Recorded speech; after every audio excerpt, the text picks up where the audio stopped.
My father poisoned my mother for his mistress, seized my grandfather's clan as his own, and tried to have me and my brother killed.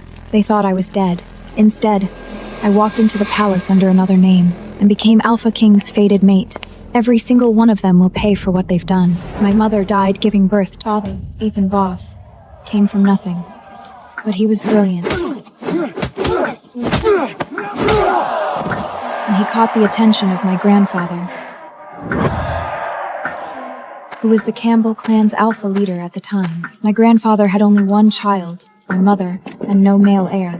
He brought Ethan into the pack, made him my mother's mate, gave him rank, gave him everything. Within 5 years, Ethan had risen from a commoner to one of the most powerful figures in the clan. My grandfather treated him like a son. Then my grandfather died suddenly, and the leadership passed to Ethan.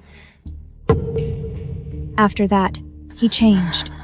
First came the insults, then violence. It only stopped when my mother became pregnant. During those months, Ethan barely came home. One day my mother received a message and rushed out.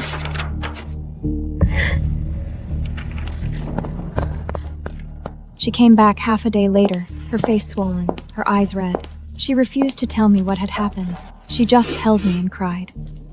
I pieced together the truth later from fragments of overheard conversation. Ethan had been keeping a woman in secret. Her name was Sylvia. They had grown up together. They had a daughter who was only a year younger than me. So when Sylvia Cole walked into our territory with little Celine, I finally understood why my mother was dead. Ethan and Sylvia had taken everything. It wasn't the Campbell clan anymore. It was Ethan Voss's clan. I began to wonder whether my grandfather's death had really been an accident.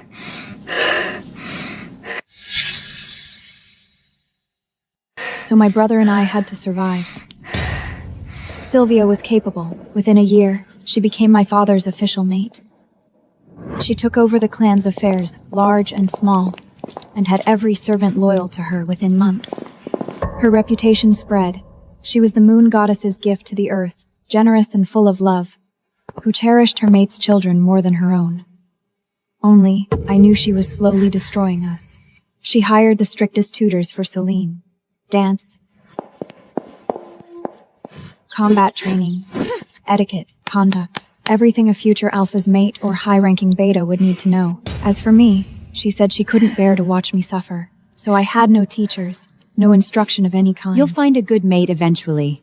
There's no need to push yourself. On the surface, the best food and supplies were sent to my room. In reality, they only passed through my room on their way to Celine's. My meals were worse than the servants. I complained.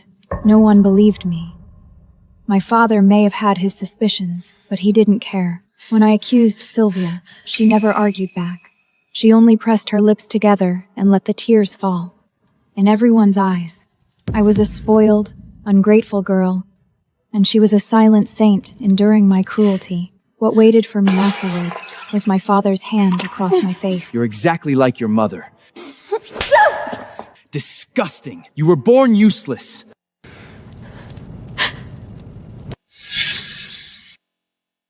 I was punished by the clan for speaking against Sylvia.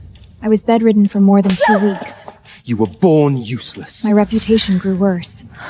Sylvia began using uglier tactics. Alphas and betas started appearing around me. All of them handsome young men who paid me particular attention, wrote me letters, and one even suggested we run away together. A woman who ran away from the clan lost her status, even her right to bond, even if she was a high-ranking beta. I sent them all away.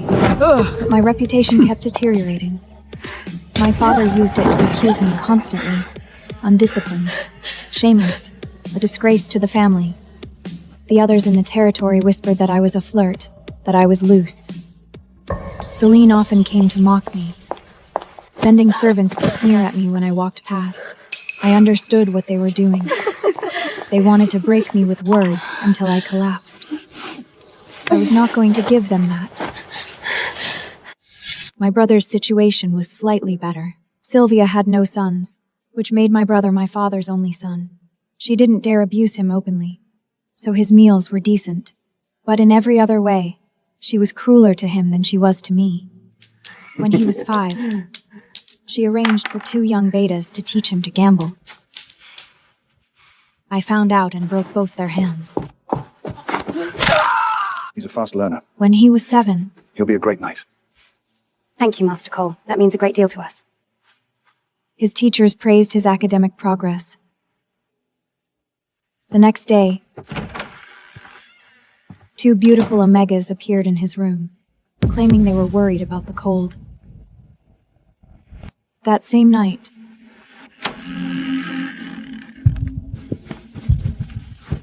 I returned them both to Sylvia's room.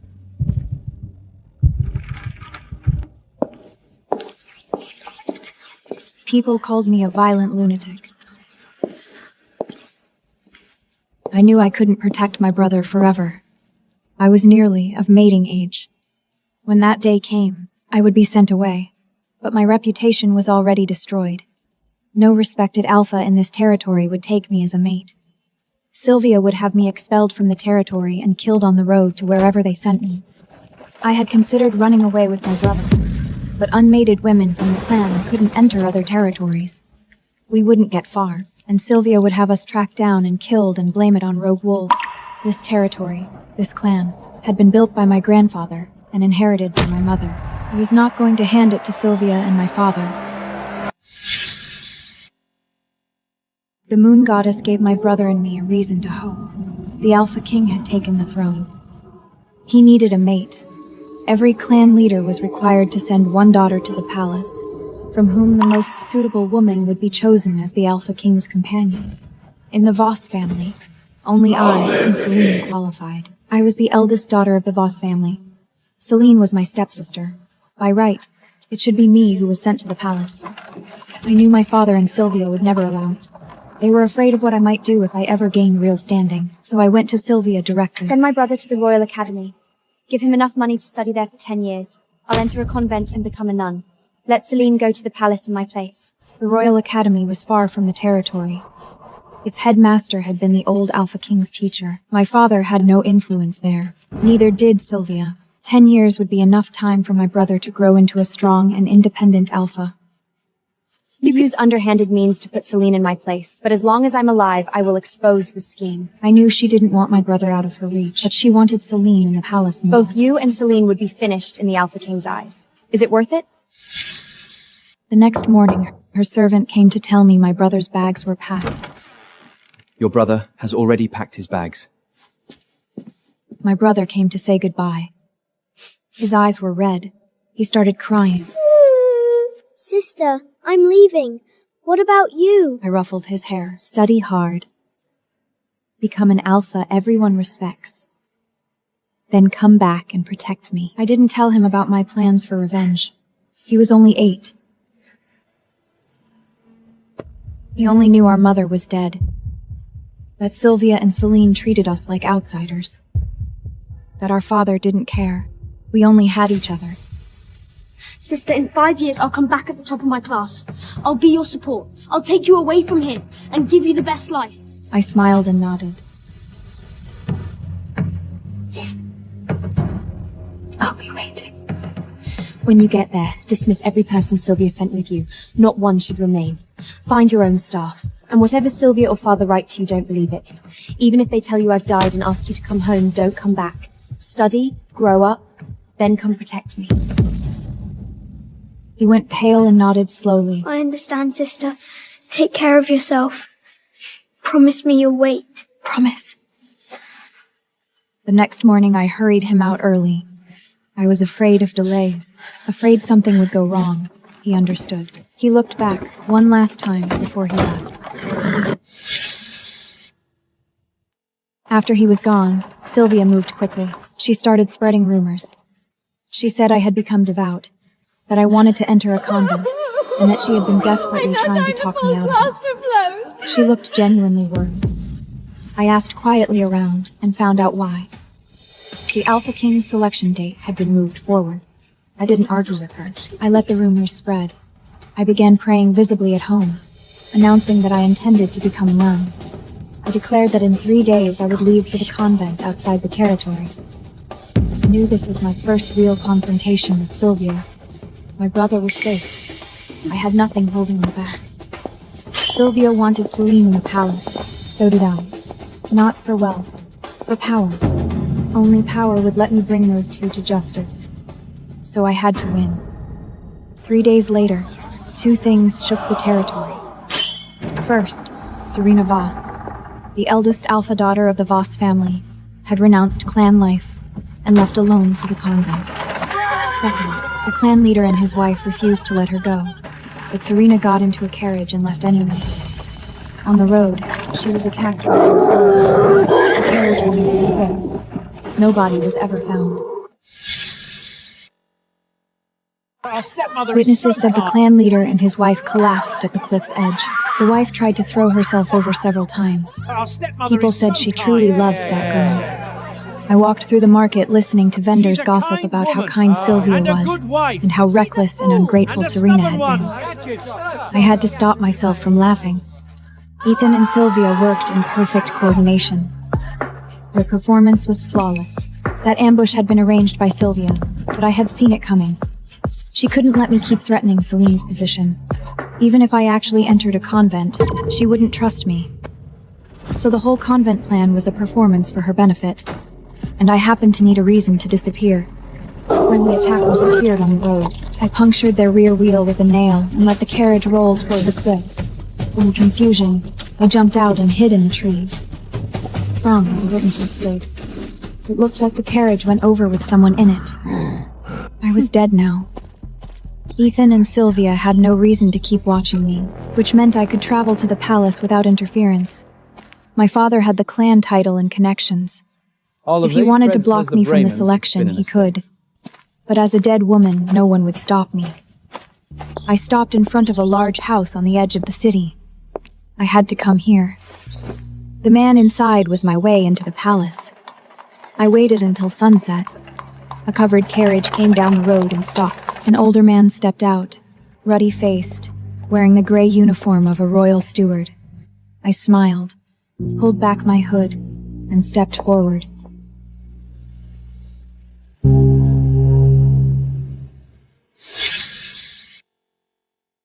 The royal steward standing before me was Gerald Holt. He had served as the head steward to the previous Alpha King for decades. When the old Alpha King died, many loyal servants chose to die with him. Those who remained were reassigned. Gerald had been moved to the palace's internal administration department. He now oversaw the current year's mate selection. He had known my mother. I looked like her. He recognized me at once. 40 years in the palace had made him shrewd. He understood my intentions quickly. Everyone says Miss Voss is savage, cruel, and ungrateful. Standing here now, this old man thinks the people of that territory have been thoroughly deceived. The disappearance plan is clever, but I don't quite understand what Miss Voss has to do with me. I'm afraid I can't accept someone calling me father. I bowed again. I want to enter Alpha King's palace. Please help me.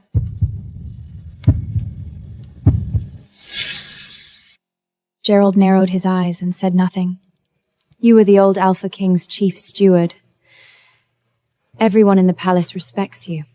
Now there's a new Alpha King on the throne, and you've been moved from chief steward to internal administration.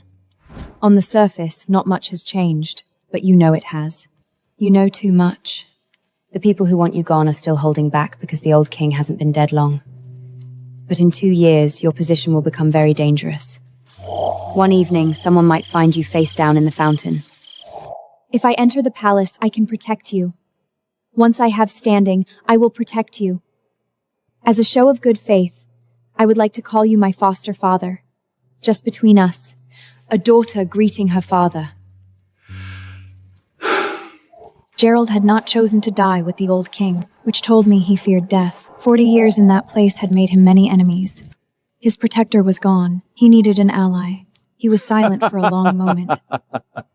It seems I'm lucky even at my age. What a clever daughter I have. 3 days later, I entered the Alpha King's territory. My cover identity was Serena Ward, daughter of the Hollow clan leader, an Alpha. Gerald said the shared first name was a coincidence, and that the Hollow bloodline had a distant connection to my grandfather's family a few generations back, which might explain any resemblance people noticed. The Hollow clan leader held a mid-level position. Under normal circumstances, his daughter would not have qualified for the mate selection. But there were exceptions. After consolidating power, the new Alpha King's treasury was strained. Officials who voluntarily donated to the royal family received certain privileges in return. Gerald had paid my entry fee. He had specifically chosen the Hollow family because the overlapping bloodlines gave me a plausible explanation. If anyone noticed, I looked like someone from the Voss family. I received the lowest candidate rank. Gerald told me that Celine had also entered the territory, at a much higher rank. Her father Ethan held the Voss clan leadership title in a beta advisory position, both of which carried significant weight at the royal court. The new arrivals entered the palace in order of rank. Celine walked at the front, surrounded by the flattery of the others. She didn't notice me at all.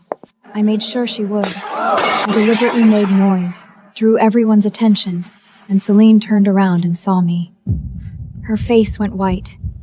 She kept her composure and didn't confront me immediately. Once we were assigned to our rooms, I could feel her eyes following me across the courtyard. She stared as she left, as if trying to see through my face. I smiled pleasantly, pretended not to notice, and struck up a conversation with one of the other candidates. My quarters were in the east courtyard, a quiet garden. I was the only one there, which was not a privilege. It was the most remote part of the palace, furthest from the Alpha King's residence. The others had paid to be placed in closer rooms. I had paid nothing. The current Alpha King was not a man who indulged in female company. He was upright and had not sought a mate until after his coronation. He wanted only a fated partner, someone whose compatibility with him was the highest possible. In those first days, all the new candidates underwent etiquette training. On the night of the full moon, we would be arranged to take the compatibility test with the Alpha King. I stayed in my room every day. Celine and the other candidates found every opportunity to cross paths with the Alpha King, hoping to make an impression. Half a month has passed. Gerald came to find me. He claimed he was bringing fabric samples for new clothes. When he arrived, I was mixing perfume. What a leisurely life you lead. Why did father come himself? Something this small, any servant could handle. Gerald was visibly anxious, which was unusual. The first time I saw him, he had been unreadable and composed. Now he was the opposite. Everyone is saying the Alpha King is very taken with Celine. She may very well become his mate. He glanced at my perfumes, clearly not understanding what I was doing, and continued. Celine used her connections to inquire about you. I've arranged for your file to be passed to her. I smiled. Thank you for the trouble. What exactly are you planning? Did you let Celine know you were here on purpose? Aren't you afraid she'll report you to the Queen Mother? I looked at him. Are you worried Celine will report me and bring you down with me? Gerald shook his head. At most, I'd face a charge of negligence. The Queen Mother wouldn't hold me responsible for that. I never intended to hide your identity from the Alpha King either. But there's one thing he cannot stand: being deceived. You can make mistakes, but you cannot lie to him. I smiled. Then let father sit back and enjoy what happens next. Gerald gave up, took my measurements, and left. 3 days later, just when I had started to think Celine wasn't going to move against me, a senior servant arrived at my courtyard with several others. The Queen Mother would like to see you. I followed the servant to the Queen Mother's residence. The room was already full. The Queen Mother sat in the center. Behind her stood Celine. Behind Celine stood the other candidates. Celine looked at me with a cold smile.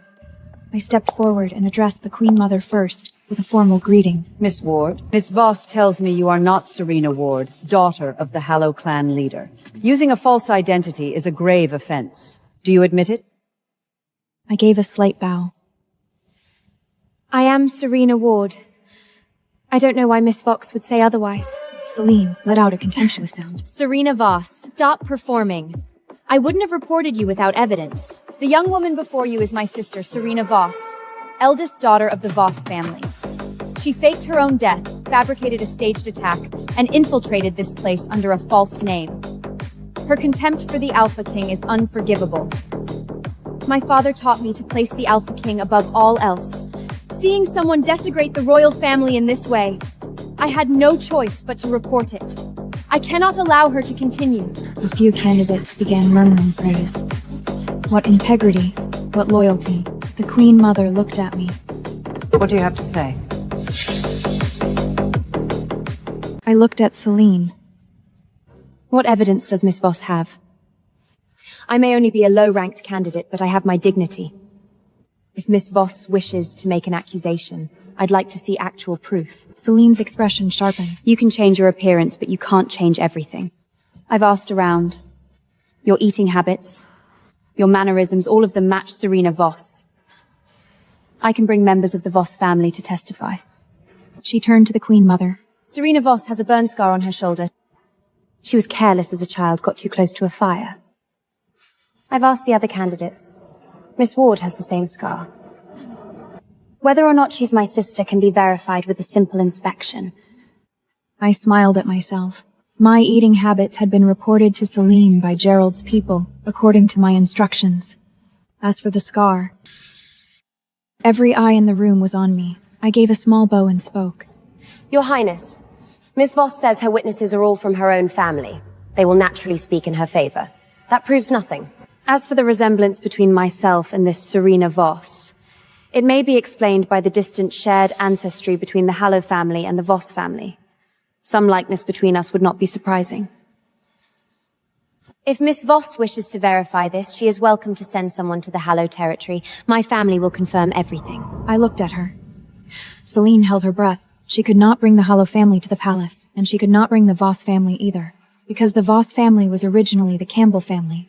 For years, Ethan had made sure that any distant relatives of my grandfather's bloodline had no connection to his territory. He inherited the clan leadership under the Campbell name, and then broken his oath. If any Campbell blood appeared, even distant relations, they might challenge his right to the title. He had lived in fear of that for years. Celine changed tactics. That's deflection.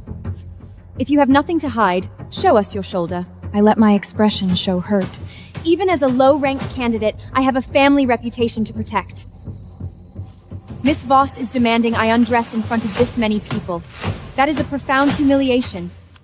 Not only to me, but to the Alpha King I serve. I looked toward the Queen Mother. I ask your Highness to protect my dignity. Celine read my resistance as guilt, which made her more confident. Serena Voss, you're panicking. If you're innocent, why won't you prove it? The Queen Mother remained silent throughout. I knew she didn't want to be directly involved, so she had let Celine take the lead, but none of that mattered now. I pulled back my collar and bared my shoulder. Smooth skin, no scar. No physical evidence. Celine's entire accusation was unfounded, which made me the victim. I'm only a humble candidate. Having been publicly humiliated by Miss Voss, what reason do I have to go on living? I turned and walked directly into the nearest stone pillar I had practiced. The impact looked severe, but only broke the skin. Blood came. I closed my eyes. Candidate bullying was an extremely serious matter. No one had expected anything like this. No one could accuse me now. In everyone's eyes, I had harmed myself out of shame. The blame belonged to the one who had shamed me. Celine stood frozen. She couldn't believe there was nothing on my shoulder. The Queen Mother immediately called a doctor. I was carried back to my courtyard. The doctor arrived and bandaged my wound. The whole palace was thrown into chaos. Word reached the Alpha King. I lay still, working to control my breathing, taking in the faint scent drifting through the room.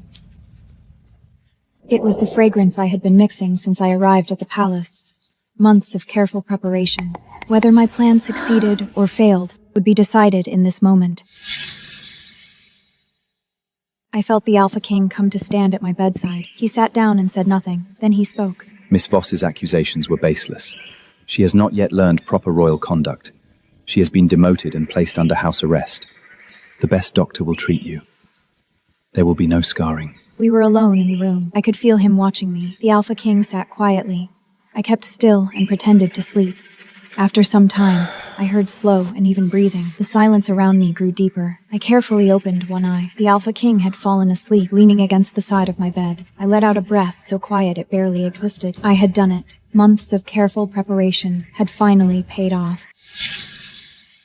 The Alpha King was not a man who sought pleasure or company. Reaching someone like that required something less obvious. It was said that when the Alpha King was young, a jealous uncle had placed a curse on him. If he failed to find a high compatibility mate before 30, he would die of a madness that would consume him. He hadn't believed it at first. Then he came of age and the curse proved real. His temper became erratic. He couldn't sleep at night. Each time the full moon came, he shifted into wolf form. He lost all reason. To keep him from injuring himself or others, the servants bound him in chains. He had no choice but to seek his fated mate. There were 15 days until the next full moon. Gerald had told me the Alpha King hadn't slept properly in days. Now he was asleep against my pillow because of the calming perfume I had made. The plan had worked.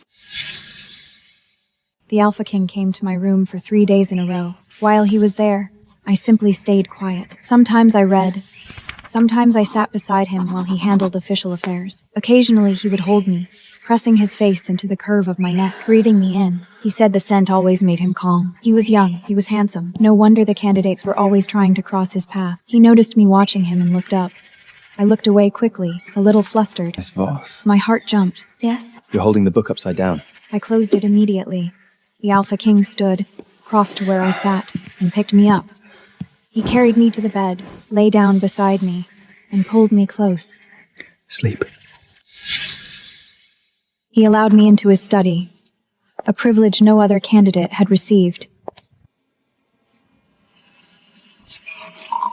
I set a cup of tea at his side and caught sight of the letter in his hand.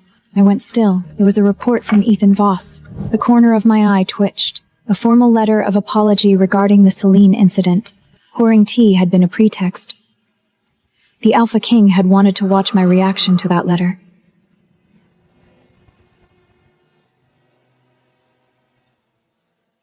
Why did you come to the palace?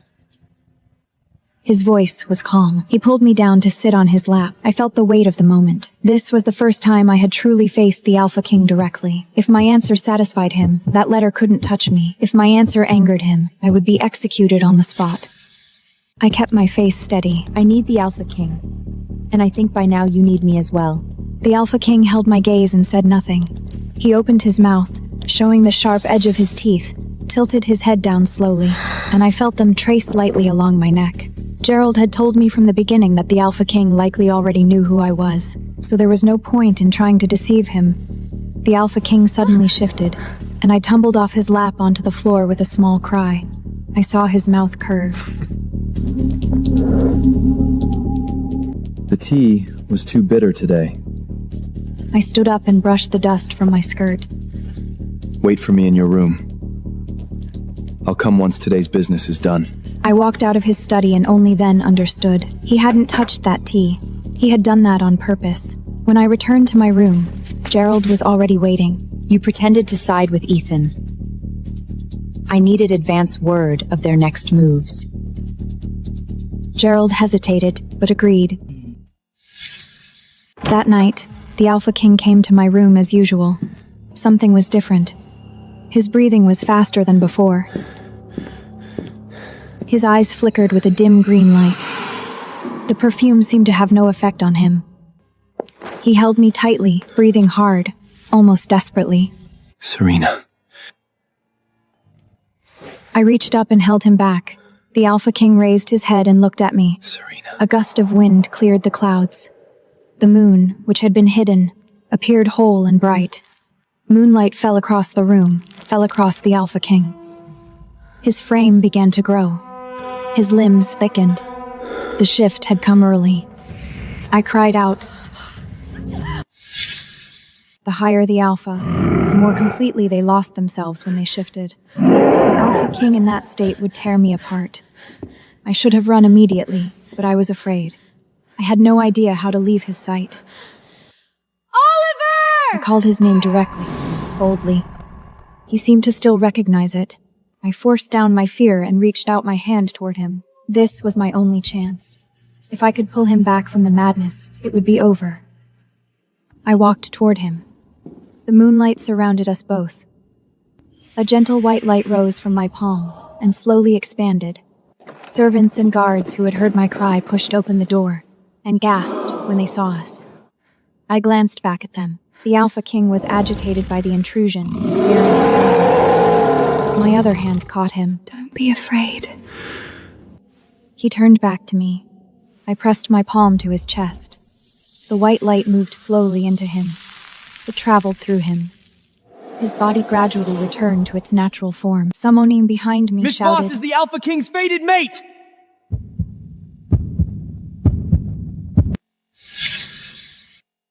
The news spread through the entire palace immediately.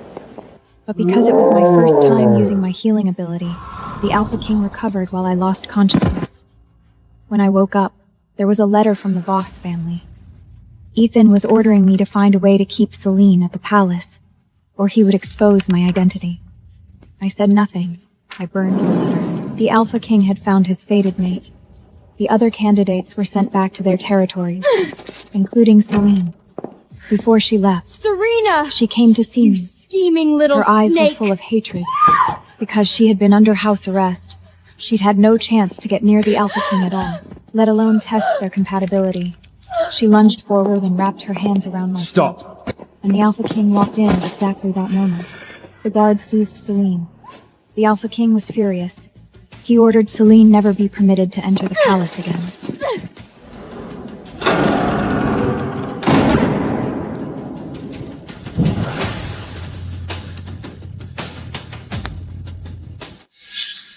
The Alpha King held a grand bonding ceremony for me.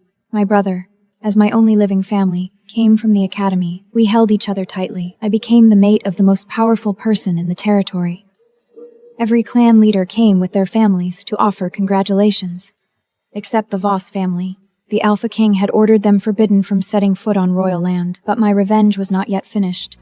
Since coming to the Voss family, Sylvia had never produced a son. Ethan's only son was my brother, and my brother clearly did not stand on his father's side. I had Gerald deliver a beautiful Omega to Ethan. Sylvia had gone years without conceiving.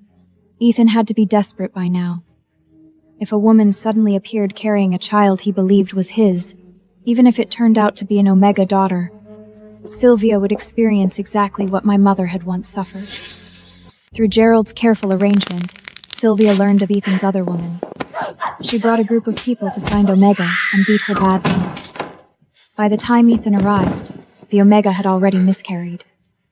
Ethan slapped Sylvia in front of everyone. Expels her from the family! Sylvia threatened him. If I am fired, I will expose everything you have done. Ethan backed down. What was and withdrew just the said order. is void. When Gerald told me this, I smiled. Everything Ethan had built over the years depended on Sylvia's silence. Her first-hand witness to what he had done. They had each trapped the other. They were each other's prisoners. But Ethan was not a man who tolerated being threatened. Withdrawing the order was just a delay. I knew Sylvia didn't have much longer. Gerald reported to me regularly about Ethan and Sylvia. They had turned on each other completely. All I needed was a small push. Ethan was obsessed with having an heir. In his eyes, my brother and I were Campbell blood, not his own children. What he truly wanted had always been a biological son. Gerald said that after the Omega miscarried, Ethan had almost immediately begun looking for someone else. This time he was more careful. I didn't act immediately. I waited 4 months. Then, while Ethan was away at another territory on business, I had a message quietly delivered to Sylvia. The woman had miscarried again, reportedly a boy, and Ethan had slapped Sylvia in front of everyone. I had arranged it, and still I felt a small weight of guilt, but I had no regrets. I made sure Gerald gave the woman generous compensation. That evening, the Alpha King noticed my color was off and immediately called for a doctor. The Queen is pregnant. Startled and overjoyed, saying my name again and again, I held him back, just as happy. I knew then, my happiness was on its way to me, whole and complete. Sylvia did not die. She fell gravely ill. I knew Ethan had finally moved, but he hadn't killed her immediately. which meant something was holding him back. It had to be Celine. When Celine had returned to the Voss territory, Ethan had sent her to the most remote corner of it. Tell Celia what's happening to her mother. Let them sort it out themselves. That evening, Gerald told me Celine had arrived. She had always been beautiful and proud. Now she was wrapped in a dark cloak, keeping to the shadows. I knew she hated me, but now she had no choice but to come to me. I want to make a deal. I was not interested. It's late, Miss Voss. You should go home. I'm tired. Celine hadn't expected that tone. Her expression stiffened, but she thought of her mother and pressed on. Serena Voss, there are only 2 of us here. You don't have to pretend. Don't you want justice for your mother? If you agree to help, my mother and I will both testify in court. Even as queen, bringing down a clan leader isn't simple. We'll provide everything you need to take Ethan down. I don't know what Miss Voss means. My mother is with the Hallow family, in good health. Show her out. Celine had been banned from the palace. When the guards threw her out, she shouted, Serena Voss! You'll regret this! Ethan won't let you go. I gave a quiet smile. I wouldn't let him go either. Your Highness, Ethan wishes to see you. I agreed. He had aged. It had been less than a year since I last saw him, but when he saw me, he gave a composed bow. Lord Voss, what brings you here? He raised his head slightly. There was calculation in his eyes, steady and present. After silence, he spoke. Your Highness, I'll say it plainly. You do what you do. I do what I do. We don't interfere with each other. Is that acceptable? I said nothing. I watched him. His tone shifted. A faint thread of threat entered it. Your Highness knows very well how you came to be in this position. I have substantial evidence that your path here was not as straightforward as it appears. If I were to pursue this, it would cause problems for everyone. I smiled slightly. Does Lord Voss believe his evidence is genuine? Ethan smiled back. Why is your Highness so certain it isn't? He bowed again and left. The next morning, Gerald told me Gerald said Sylvia had died. And my final plan began. A few months later, 2 things shook the entire kingdom. First, a grave robber broke into the burial site of the Voss clan leader's deceased mate and discovered that the bones had turned black. This was not natural death. This was poison, moved by what he knew of the clan leader's conduct. The grave robber turned himself in to the territory's court and reported his findings. At the same time, Ethan Voss's son, his recognized heir, Ethan poisoned my biological mother! The kingdom erupted in shock and outrage. Then a nurse arrived at the palace under guard.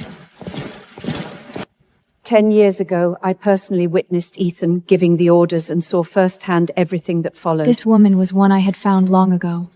I had memorized her face many years earlier, after my mother died. I was afraid Ethan would kill this nurse to silence her, so I found her first. I had kept her hidden ever since. I had been waiting for this day. Others began questioning my grandfather's death as well. His burial site was opened, also poisoned. My brother brought the case to the palace. The Alpha King ordered a full investigation. The results came quickly. The investigation also revealed that Sylvia had not died of illness. She too had been killed by Ethan. 3 deaths. Ethan was formally arrested and imprisoned.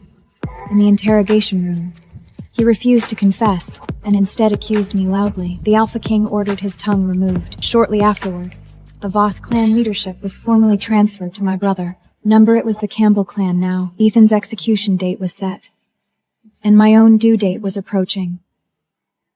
The child was born, a healthy boy. The Alpha King named him Cain and declared he would be his sole heir. Cain received the priest's blessing. I imagined he would grow up to be as strong and upright as his father.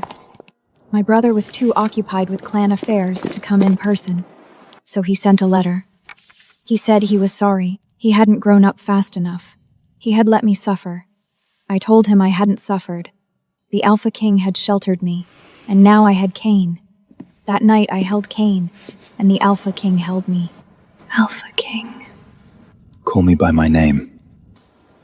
I looked at him. Oliver, thank you. Thank you for the fate that brought me Oliver to you. lowered his head and kissed me. Those words should come from me. Because of you, I found myself again. I laughed. Kane laughed, too. Oliver couldn't help himself. The moonlight fell across the bed and held the three of us. I knew then. My happiness had come. All of it. Complete.